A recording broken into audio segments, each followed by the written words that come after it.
আজি সিহঁতৰ ফুলশয্যাৰ নিশা কিমান আশাৰ বিবাহৰ পিছৰ প্ৰথমটো মধুৰ দিন। বহু প্ৰতীক্ষিত দিনটোক লৈ ৰিয়ানে বাট চাই আছিলে। আজি 21 শতিকাৰ ল'ৰা হৈও কোনো ছোৱালীৰ লগতে প্ৰেমৰ সম্পৰ্ক নাছিলে।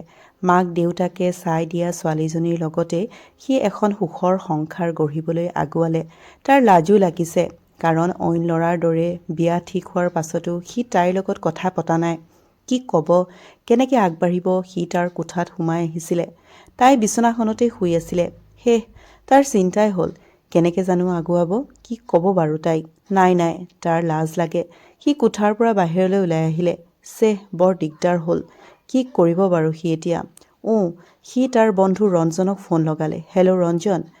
ৰিয়ান, ক ভাত খালি? খালোঁ। পিছে ন-কইনাই বনালে? ঠিকে। শুন না, এইবোৰ বাদ দে, মোক কথা এটা কচোন। কি মানে? আজি আমাৰ ৰৈ গলি যে, মানে ফুলশয্যাৰ নিশা। এতিয়া কথা হ'ল, ক'ৰ পৰা কেনেকৈ কি আৰম্ভ কৰোঁ। মই মানে একো উপায় পোৱা নাই। এটা কাম কৰ, কাইলৈৰ পৰা মোৰ তাত টিউশ্যন ল। হাৰে ভাই, ধেমালি বাদ দে না। তই তাইৰ কাষত যা, বিচনাখনত বহি ল। ৰচোন, তোৰ ৱাইফৰ নাম কি আছিলে? নম্ৰতা। নম্ৰতা, আজিৰ পৰা এইখন ঘৰৰ দায়িত্ব তোমাৰ ওপৰত। লাহেকৈ তাইৰ হাতখন তোৰ দুহাতৰ মাজত টানি ল'বি, জোৰকৈ মুচি মাৰি ধৰিবি আৰু কবি, সুখে দুখে প্ৰতিটো পলে যেন আমি ইজনে সিজনৰ কাষত থাকোঁ। লাহেকৈ তাইক বুকুৰ মাজত টানি আনিবি। তাইৰ মেঘালী চুলিতাৰিত তোৰ হাতখন ফুৰাই দিবি আৰু কবি, আজিৰ পৰা যেন আমাৰ এটা প্ৰেমৰ আৰম্ভণি হয়, যি প্ৰেম জীৱনে মৰণে আমি এক হৈ থাকিব পাৰোঁ। লাহেকৈ তই বিচনাখনত পৰি যাবি, তাইক বুকুৰ মাজত টানি নিবি, তাইৰ কপালখনত চুমা এটা আঁকি দিবি। লাহে লাহে। বুজিলি মূৰ্খ? থেংকছ, বুজিলোঁ দে। ঠিক আছে তেন্তে, হেপ্পী সোহাগ ৰাত। Bye bye. ৰঞ্জনে ফোনটো ৰাখিছিলে। সি আকৌ ৰুমত সোমাই গৈছিলে। দেখিছিলে তাই শুই আছিলে। সি লাহে লাহে তাইৰ ওচৰ চাপি গৈছিলে, বুকুখন ধিপিং ধিপিং মাৰিছিলে। লাহেকৈ সি বিচনাৰ তাইৰ কাষত বহি লৈছিলে। সি দেখিছিল তাই তাৰ পাছফালে হৈ শুই আছিলে। নম্ৰতা, সেই নম্ৰতা। তাইৰ মাত পোৱা নাছিলে। তোমাৰ চাগে ঘৰলৈ মনত পৰিছে ন? দুখ কিয় কৰিছা? আমাৰ এইখন ঘৰতো তোমাৰ মা দেউতা আছে নহয়, দুখ নকৰিবা। আৰু তুমিতো মাজে সময়ে মা দেউতাৰ ওচৰত যাবাই। মই বুজি পাওঁ, ছোৱালী মানুহৰ জীৱনটো বৰ কষ্টকৰ। এখন ঘৰ ত্যাগ কৰিব লাগে। সি তাইৰ হাতখনত ধৰি লৈছিল। নম্ৰতা, চাওঁ এৰি দিয়ক। তাই জোৰকৈ হাতখন এৰুৱাই নিছিলে। নম্ৰতা, আপুনি কিহৰ অধিকাৰত মোৰ হাতত ধৰিছে? আৰে মই তোমাৰ স্বামী নম্ৰতা। আপোনাক মই কথা এটা ক'বলগীয়া আছে। কি কথা কোৱা? আপুনি এমাহ দিন মোক স্পৰ্শ কৰিব চেষ্টা নকৰিব। কিন্তু কিয়? কাৰণ মোৰ এটা ব্ৰত আছে। এই ব্ৰত শেষ হ'বলৈ দিয়ক। কিন্তু এই ব্ৰত কিহৰ নম্ৰতা? সেয়া মোৰ একান্তই ব্যক্তিগত। তাৰ মনটো ভাগি গৈছিল। আজি প্ৰথম দিনাই পত্নীৰ পৰা সি পালে বঞ্চনা, অৱহেলা। সি মনৰ দুখ মনতেই ৰাখি থলে। কাষৰ বিচনাখনতে সি পৰি থাকিলে, এজন নিঃসংগ মানুহৰ দৰে। কিয় তাইৰ মন মিলা নাছিলে? তেন্তে কিয় বিয়াত বহিছিল তাৰ লগত? বহুত প্ৰশ্ন আগচি ধৰিছিল তাক। তাৰ নিৰ্মল মনটো গ্ৰাস কৰি পেলাইছিল বিষাদে। তেনেকৈ সি টোপনি গৈছিল। ৰাতিপুৱা তাই বিচনাৰ পৰা উঠি গৈছিল। তেনেতে তাৰ কোঠাত কিবা বিশেষ কামত তাৰ মাক সোমাই আহিছিলে। আহিয়ে মাকে দেখিছিলে যে সি সেই আগৰ সৰু বিচনাখনতে শুই আছিলে। ৰিয়ান, মাকৰ মাতত সি টোপনিৰ পৰা সাৰ পালে। মা, তই এইখন বিচনাতে পৰি আছ যে? নাই মা, গৰম লাগিলে সেয়েহে ফেনখন এইখন বিচনাৰ ওপৰতে আছে যে আহি গ'লো। মাকে আৰু একো উত্তৰ নিদিলে। চিধাই কোঠাৰ পৰা ওলাই গ'ল। নাই, সি তাইক মাক দেউতাকৰ চকুত বেয়া কৰিব নোৱাৰে। সিহঁতৰ যেন কোনো গোপন কথা মাক দেউতাকে গম নাপায়। পালে তেখেতসকলেও বহুত দুখ পাব। বিচনাৰ পৰা উঠি গা ধুই অফিচ ওলাই গ'ল। অফিচত গ'লেও তাৰ মনটো আজি বিশেষ ভাল লগা নাই। কাৰণ কি হ'ব তাৰ সংসাৰখন? কিয় তাই এনেকুৱা কৰিছে তাক? সি আজি বুজি পালে যে সংসাৰৰ সপোন দেখা সহজ, কিন্তু ৰিয়ান ৰঞ্জন। কেনে গ'ল সোহাগ ৰাত? ভালেই। কি হ'ল, বৰষুণ আহিব যেন পাওঁ। নাই গাটো ভাল লগা নাই। কিয় ন? কইনাৰ লগত গোটেই ৰাতি কথা পাতিছিল চাগে। কথাখিনি কৈ ৰঞ্জন গ'ল। সি যেন আজি সকলোৰে পৰা পলাব লগা হৈছে। দুখত থাকিও সুখৰ অভিনয় কৰিব লগা হৈছে।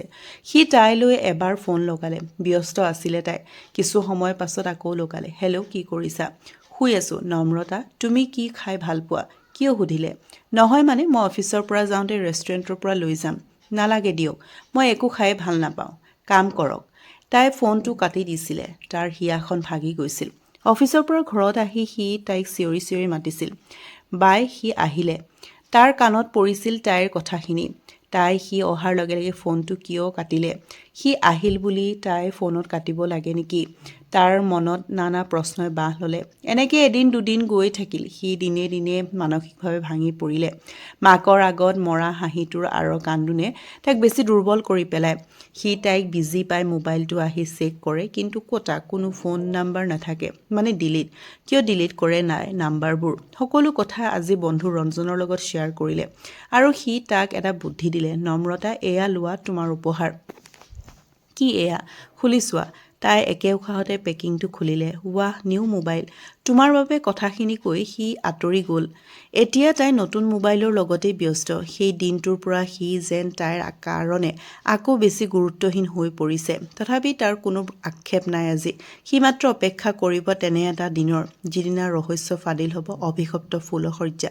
হেল্ল', এতিয়া কি কৰিম মই? কি কৰিবা মানে? কিয়? তুমি নাজানা মোৰ গৰ্ভত 3 মহীয়া সন্তান? জানো, আৰু অতি শীঘ্ৰেই তোমাক নিজৰ কৰি ল'ম। এয়া কি শুনিছে সি? এয়া নম্ৰতাই কি কৈছে? কিয় ইমান বিশ্বাসঘাতকতা কৰিছে মোৰ লগত? কি তাই প্ৰেগনেণ্ট? তাই যদি কিয় মোৰ লগত বিয়াত বহিছে? কিয় ধ্বংস কৰি পেলালে মোক? এয়াই নেকি ব্ৰত? কেনেকৈ মুখ দেখাম সমাজখনক? কেনেকৈ? নম্ৰতা গৰ্ভৱতী, কিন্তু তাইৰ পেটত কাৰ সন্তান? কাৰণ বিয়াৰ 2 বছৰ আগতে হেনো তাইৰ প্ৰেম শেষ হৈছে। তেন্তে এই সন্তান কাৰ? মই হাৰি গ'লো মা। ৰিয়ানে সি আজি বহুদিনৰ পাছত মাকৰ কোচত সোমাইছে। মাকক সাৱটি হুকহুকাই কান্দিছে। সেই সৰু ল'ৰাজনৰ দৰে। কি হ'ল বাবা? কইনাৰ লগত কিবা লাগিলি নেকি? কচোন মোক কি হ'ল? কম মা, অপেক্ষা কৰা। সেই সময় আহি আছে।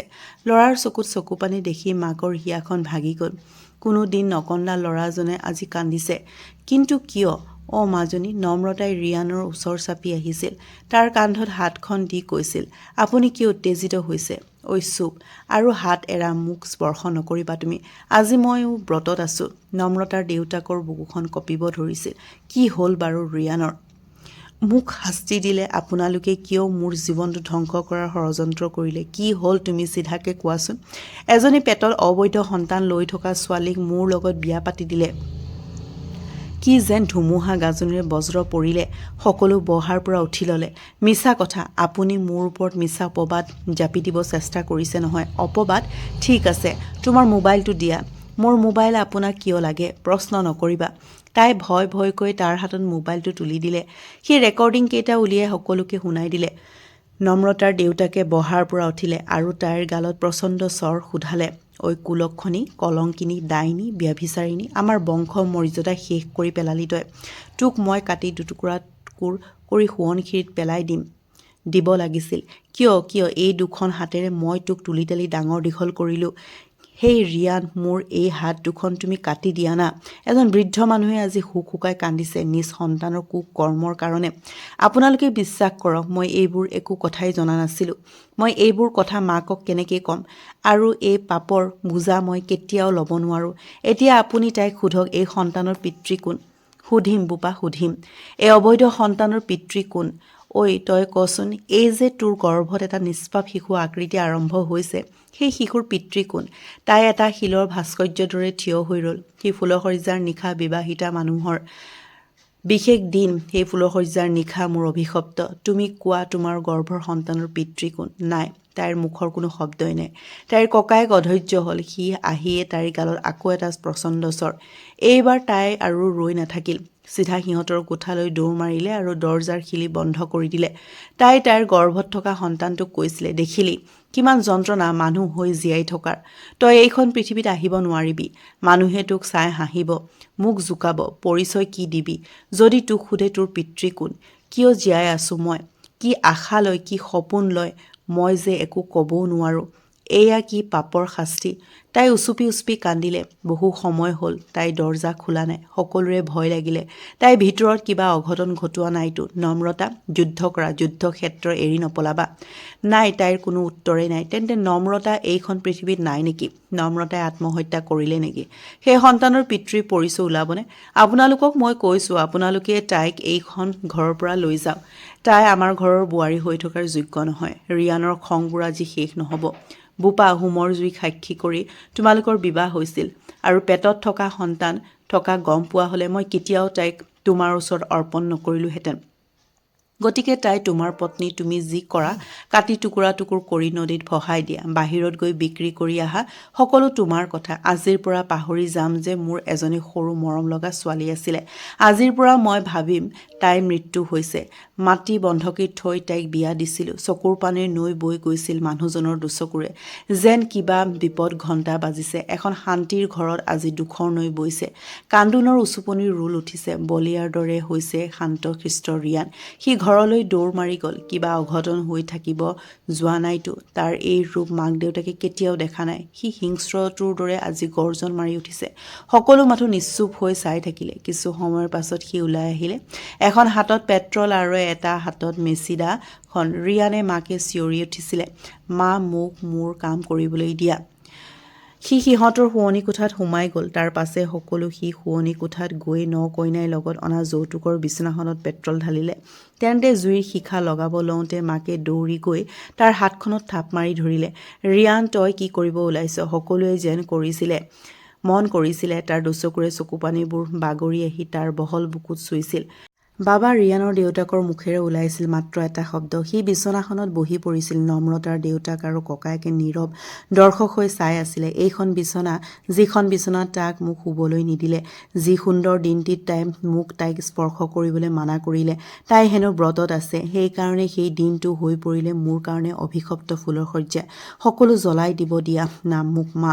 সকলোৱে তাক বহাৰ পৰা জোৰ কৰি উঠাই আনিলে, কিন্তু বহু সময় হ'ল। নম্ৰতাক এতিয়াও কোঠাৰ পৰা বাহিৰ হোৱা নাই। বোৱাৰী, বোৱাৰী, দৰজা খোলা বোৱাৰী। নাই তাইৰ কোনো সঁহাৰি। মাজনী, দৰজা খোল। নাই তাইৰ দেউতাকৰ মাতটো তাই দৰজা নুখুলিলে। তাৰমানে তাই ভিতৰত। আটাইৰে বুকুখনত মৃদু মৃদু ভয়ৰ সঞ্চাৰ হ'ল। শেষ হ'ল নেকি এটা কাহিনী? ৰহস্য হৈ থাকিল নেকি নম্ৰতাৰ জীৱনৰ? দৰজাখন খোল খালে। সকলোৱে ভয় ভয়কৈ চালে, কিন্তু সকলো আচৰিত। এজনী বেলেগ নম্ৰতা, আউলি বাউলি চুলি, শুভ্ৰ সাজ, সেন্দুৰ বিহীন উকা কপাল। তাই ওলাই আহিলে, এখন হাতত এটা বেগ আৰু এখন হাতত এটা টোপোলা। লাহি পাহি খোজেৰে তাই ৰিয়ানৰ মাকৰ ভৰিত পৰিলে আৰু হাতজোৰ কৰি ক'লে, মা, এইখিনি লওক আপোনালোকে মোক জোৰোণত দিয়া সোণৰ গহনা। এয়া চাওকচোন, মই এপদো লগত লোৱা নাই। মা, মই অপবিত্ৰ আছিলোঁ, সেয়েহে মোৰ পবিত্ৰ স্বামীজনক মোক স্পৰ্শ কৰিব দিয়া নাছিলোঁ। মই আজি ওলালোঁ, মা। তাই ৰিয়ানৰ ফালে কেৰাহীকৈ চালে। সি হাতত মেচিদাখন তুলি লৈছিল। তাই হাতত বেগটো লৈ ওলাই আহিব লওঁতে সি চিঞৰি উঠিল, নম্ৰতা, হিচাপ নিকাচ এতিয়াও শেষ হোৱা নাই। তই ক'ত পলাইছ? তই যদি জানিছিলিয়ে যে তই অপবিত্ৰ, তই এজন পবিত্ৰ ল'ৰাৰ জীৱন ধ্বংস নকৰা, তেন্তে তই বিয়াত কিয় বহিছিলি? তাইৰ দেউতাকে তাইক জেৰা কৰিছিল তুমি দুখ পাবা বুলি। কি? আজি মই সুখ পালোঁ। তই তোৰ পেটত সন্তান থকা কথাটো মোক কিয় নকলি? কাৰণ সেই কথা ক'লে তুমি মোক কেতিয়াও ক্ষমা নকৰিবা দেউতা। কাৰণ সেইজন অন্য কোনো নহয়, সেইজন তোমাৰ মৰমৰ। কোন? ৰৈ গ'লি কিয়? আজি তোমালোকক নকওঁ, কিন্তু তোমালোকে নাভাবিবা যে মই পলাইছোঁ। নাই পলোৱা মই। সেই মানুহজনক লগত আনিবলৈ যাম। কিন্তু ক'ত যাবি তই? যাম দেউতা। সেই মানুহজন ক'ত থাকে সেয়া মই জানো। মই এতিয়া তেখেতৰ ওচৰলৈ যাম। ৰ'বা, তুমি যাম বুলিলে এনেকৈ যাব নোৱাৰা। মই তোমাক যাব দিব নোৱাৰোঁ, কাৰণ আমাৰ সম্পৰ্ক এতিয়াও শেষ হোৱা নাই। ৰিয়ানে তাইক আগচি ধৰিলে। হ'ব, মই কি কৰিব লাগে কওক। মই সাজু। সি দৌৰি ঘৰৰ ভিতৰত সোমাই গ'ল আৰু হাতত এখিলা কাগজ আৰু কলম লৈ আহিলে। ইয়াত লিখি দিয়া তুমি কিয় ওলাই যাবা। ঠিক আছে, দিয়ক। মোৰ শ্ৰদ্ধাৰ স্বামী দেৱতা, শহুৰ দেউতা, শাহু আই, মোৰ দেউতা, দাদা, আজি আটাইৰে সন্মুখত মই লিখি দিলোঁ যে মই মোৰ গৰ্ভত থকা সন্তানটোৰ জন্মদাতাৰ ওচৰত যাম আৰু লগত লৈ আনি সকলোৰে আগত চিনাকি কৰাই দিম। লগতে মই জনাওঁ যে মই দুখী, অপবিত্ৰ, যেতিয়াই এইখন সংসাৰ আৰু নকৰোঁ। কিন্তু মই দিয়া প্ৰতিশ্ৰুতিৰ পালন কৰিহে মই আঁতৰিম। শ্ৰদ্ধাৰে, নম্ৰতা বৰুৱা। কথাখিনি লিখি তাই সকলোৰে পৰা বিদায় মাগিলে। তাই যোৱাৰ লগে লগে ৰিয়ানে হুক হুকাই কান্দিলে। দেউতা, আপোনালোকে মোক ক্ষমা কৰিব। খঙত মই বহু কথাই ক'লোঁ। কিন্তু দেউতা, চাওক, মোৰ হৃদয়খনত জমা হোৱা দুখবোৰ মই বুজি পাইছোঁ বোপা। মোৰে দুৰ্ভাগ্য, তোমাৰ দৰে ল'ৰা এজন মই জোৱাই হৈও পায়ো হেৰুৱালোঁ। আহিম সেইদিনা আকৌ, যিদিনা সত্য উৎঘাটন হ'ব। সেইদিনাই তাইক মই জীয়াই জীয়াই শ্মশানত জ্বলাই দিম। এনে সন্তান থকাতকৈ নিঃসন্তান হোৱাই শ্ৰেয়। আহিছোঁ দিয়া। সুখে দুখে মানুহজন গ'লগৈ। লগতে ককায়েক দুদিন হ'ল সি ক'তো ওলাই যোৱা নাই, ঘৰৰ ভিতৰতে সোমাই আছে। আনকি ভালকৈ একো এটা মুখতো দিয়া নাই। ৰিয়ান, মা, ভাত খা আহি। খাবলৈ মন নাই মা। মা, কথা এটা কোৱাচোন। কি কথা? কমেই আৰু দেখাত বেয়া নেকি আৰু মই বেয়া ল'ৰা নেকি তেতিয়াহ'লে নম্ৰতাই মোক কিয় এৰি থৈ গ'ল তাই বেয়া ছোৱালীও মা বেয়া হ'লে ভাল কৰিব পাৰিতো কিন্তু ৰত্নাকৰ দস্যু দেখোন পিছলে মহান বাল্মীকি হ'ল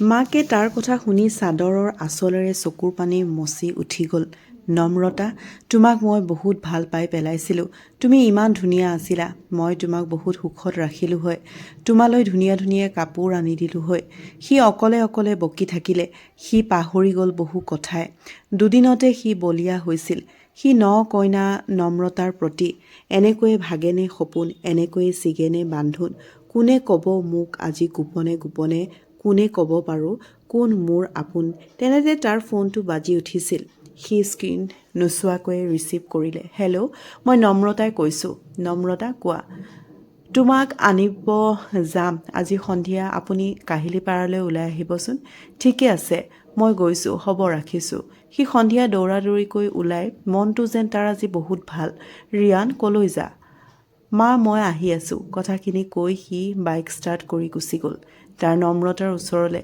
এক প্ৰকাৰে ৰিয়ানে মানসিক ভাৰসাম্য হেৰাই পেলাইছে বহু ৰাতি হ'ল ৰিয়ান ঘৰলৈ অহা নাই তাৰ মাক দেউতাকক চিন্তা পৰিছে ক'লৈ গ'ল বাৰু সি একো জনাই থৈও নগ'ল ইমান ৰাতিলৈ সি ক'তো নাথাকে কিন্তু আজি হে ভগৱান কি খেল দেখাইছা প্ৰভু মাকে ভগৱানৰ নাম উচ্চাৰণ কৰিলে তেনেতে তাৰ মাকৰ ফোনটো বাজিলে হেল্ল' খুৰী কোন মই ৰঞ্জনে কৈছোঁ ৰঞ্জন কোৱা কাহিলীপাৰা ড্ৰেইনত এটা মৃতদেহ উদ্ধাৰ হৈছে